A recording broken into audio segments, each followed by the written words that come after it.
ये परंपरा चली आ रही है कि हर शुभ कार्य के लिए मुहूर्त देखा जाता है और चतुर्मास में कोई शुभ कार्य नहीं होता है, शादी विवाह नहीं होता है। तो फिर राम मंदिर का शिलान्यास 5 अगस्त को, जो कि भादों में आता है, उसमें क्यों किया जा रहा है? अयोध्या तैयार है, भूमि पूजन का काउंटडाउन जारी है। 5 अगस्त का इंतजार है। रामलला के मंदिर निर्माण की भूमि पूजन के लिए, भव्यता के लिए, दिव्यता के लिए। लेकिन इस शुभ मुहूर्त पर भी कांग्रेस और बीजेपी में जुबानी जंग छिड़ गई है। कांग्रेस नेता दिग्विजय सिंह के बयान के बाद मानो विवाद बढ़ता गया। दिग्विजय सिंह ने कहा कि भगवान राम के मंदिर पर सैकड़ों वर्ष तक विवाद रहा, इसको जो राजनीतिक रूप दिया जा रहा है, मेरी आपत्ति उस पर है।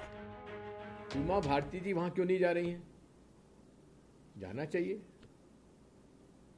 उनको पता नहीं निमंत्रण मिला है कि नहीं मिला, मिला है तो उनको जाना चाहिए। यहां से क्यों वीडियो कॉन्फ्रेंसिंग कर रही हैं?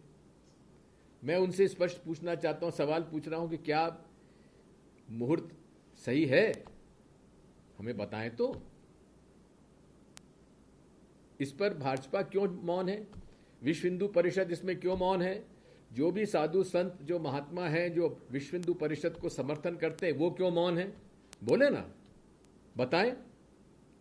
मैं तो कहता हूं वाराणसी में शास्त्रार्थ होना चाहिए और उसमें स्वामी स्वरूपानंद जी के शिष्य स्वामी अभी मुक्तेश्वरानंद जी, उनके साथ बैठ के शास्त्रार्थ होना चाहिए कि भाई शुभ मुहूर्त है कि नहीं है। अरे हजारों वर्ष के संस्कार, संस्कृति को, संस्कारों को आप क्यों तोड़ना चाहते हैं मोदी जी? कुछ 2-3 महीने के लिए इससे क्या लाभ होने वाला है आपको? कौन सा ऐसा चुनाव है जिसके बारे में आप इतने चिंतित हैं? वहीं उमा भारती को लेकर भी दिग्विजय सिंह ने कहा कि उमा भारती क्यों नहीं जा रही हैं? मैं उनसे पूछता हूं, क्या मुहूर्त सही है? साधु संतों को बोलना चाहिए, इस समय वो मौन क्यों है? मैं तो कहता हूं इस पर शास्त्रार्थ होना चाहिए। कांग्रेस नेता ने कहा कि शिलान्यास तो पहले ही राजीव गांधी कर चुके हैं।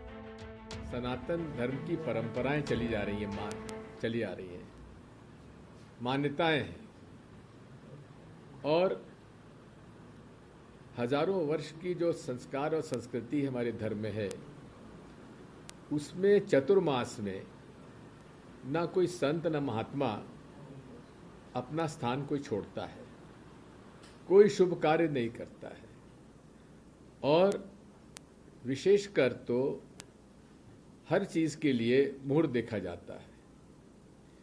मुझे इस बात का दुख है कि भगवान राम के मंदिर का जो विवाद सैकड़ों वर्षों से चला आ रहा था, विश्व हिंदू परिषद तो इसमें कूदा 90 के बाद से, उसके पहले से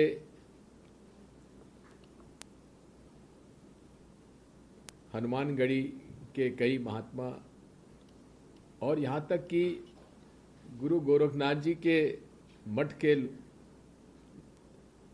महात्माओं ने भी इसका संघर्ष किया,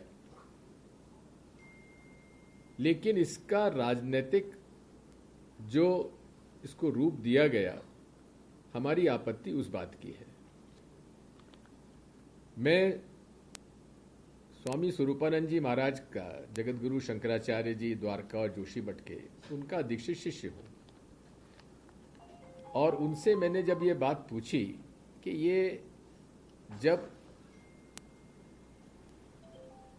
पूरे देश में ये परंपरा चली आ रही है कि हर शुभ कार्य के लिए मुहूर्त देखा जाता है और चतुर्मास में कोई शुभ कार्य नहीं होता है, शादी विवाह नहीं होता है, तो फिर राम मंदिर का शिलान्यास 5 अगस्त को, जो कि भादों में आता है, उसमें क्यों किया जा रहा है? तो उन्होंने पूरा हमारे वेदों से पूरा उसका उल्लेख करते हुए और ज्योतिषाचार्य के जो प्रमुख बिंदु हैं उनको भेजते हुए उन्होंने कहा कि ये बिल्कुल गलत हो रहा है, जिसको मैंने अपने फेसबुक पे डाला, उन्होंने भी अपने फेसबुक पे डाला। राम मंदिर पर दिग्विजय सिंह के बयान पर पलटवार किया गृह मंत्री नरोत्तम मिश्रा ने और कहा कि कमलनाथ जी सुंदरकांड करा रहे हैं, तो दूसरी ओर दिग्विजय सिंह लंका कांड में व्यस्त है। इतिहास गवाह है कि जब जब कोई धार्मिक कार्य होता है तो आसुरी शक्तियां विघ्न बाधाएं डालती हैं।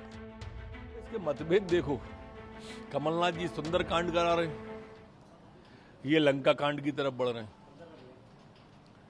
आदिकाल से हम देखते आए हैं कि जब जब कोई धार्मिक यज्ञ हवन होते थे, अच्छे काम होते थे, तो आसुरी शक्तियां विघ्न बाधा के रूप में उपस्थित होती थी। कमोबेश यही काम दिग्विजय सिंह जी कर रहे हैं।